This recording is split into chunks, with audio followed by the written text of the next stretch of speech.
Hey guys, this is PowerTech1999, and today I'm going to show you how I forged my best looking railroad swag knife.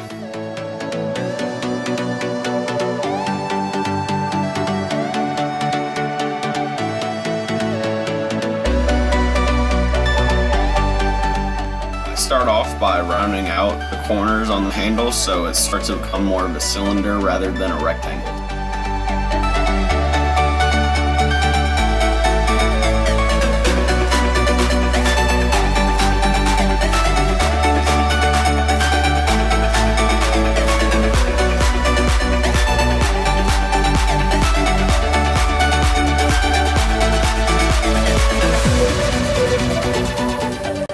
Start working on the blade, and I'm just trying to thin this piece of metal out so it's a lot easier to work with.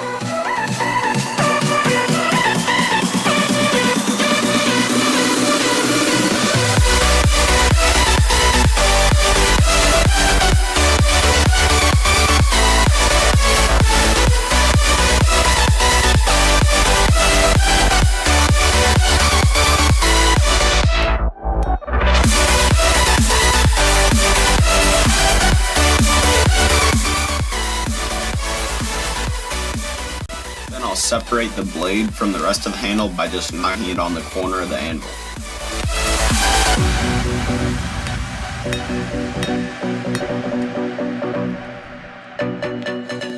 Now I'm finishing up the blade, just making sure everything's nice and flat, and then I'll move on to the handle.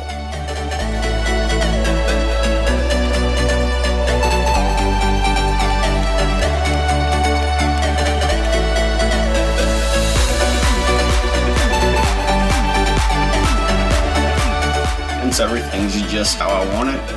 I'll go ahead and heat treat it by heating the blade up to a glowing orange, and I'll plunge it in some water.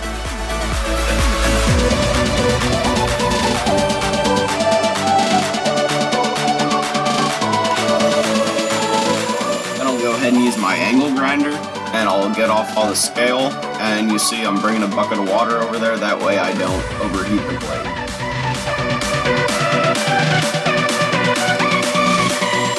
Parts I couldn't get with the angle grinder, so I'll use a Dremel tool for those.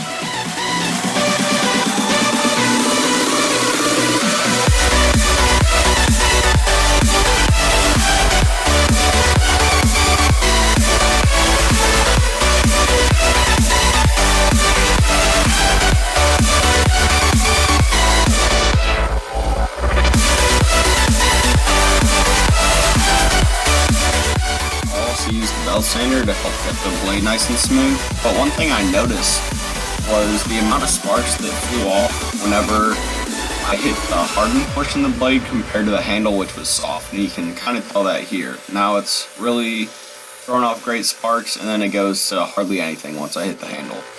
So if you know anything about that, feel free to let me know in the comments, because I really don't know what was going on there.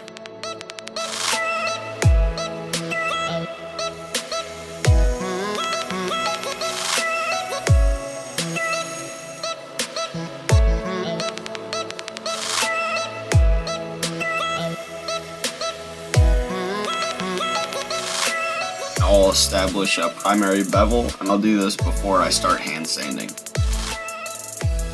Now I'll let you in on a little secret here. With forged blades, they definitely have a lot more pits in them, and it'd take forever to get those out by hand. So I'll use a Dremel with a sanding drum on it, and not only can that get into the pits and clean them out, but it will also get all the lines running parallel with the blade. And for hand sanding forged blades, I use this little tool which has rubber on the bottom of it. It's an inner tube, and what that does is it pushes the sandpaper into all the dents and little crevices in the blade, whereas a flat sanding block would just skip right over them.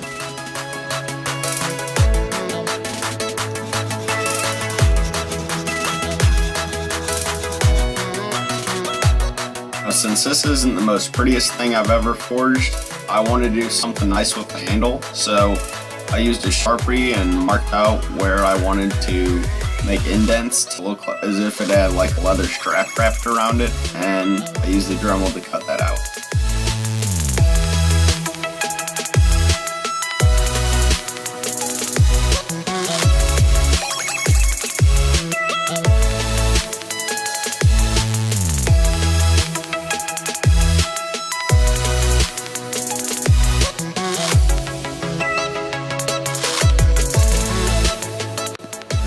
a pretty rough finish, so I just cleaned that up with a small circular needle file.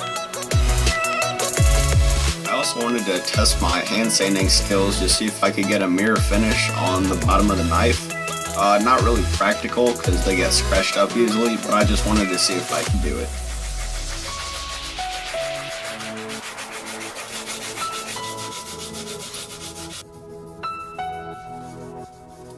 Right there you saw me work from 150 to 2000 grit in sandpaper, and now I'm going to buff it out using my Dremel, which I've never used before, so if it looks like I don't know what I'm doing, it's because I don't.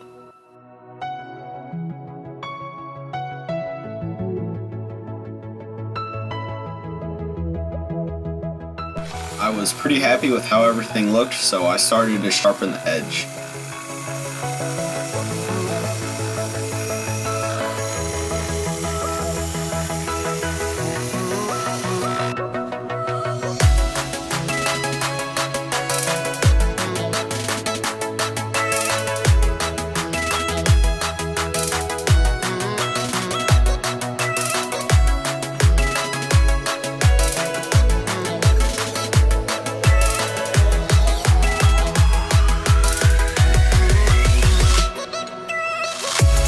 Now this knife doesn't pass the paper test or the chop test, which you'll see in a second. And that might be because it's a railroad spike with not much carbon. Or one thing I noticed while I was sharpening it is the edge has some waves or some curves in it, so that means I'll be skipping over portions of the blade while I try to sharpen it. But either way, it was pretty fun making it, and I learned a lot, and I got a cool knife out of it.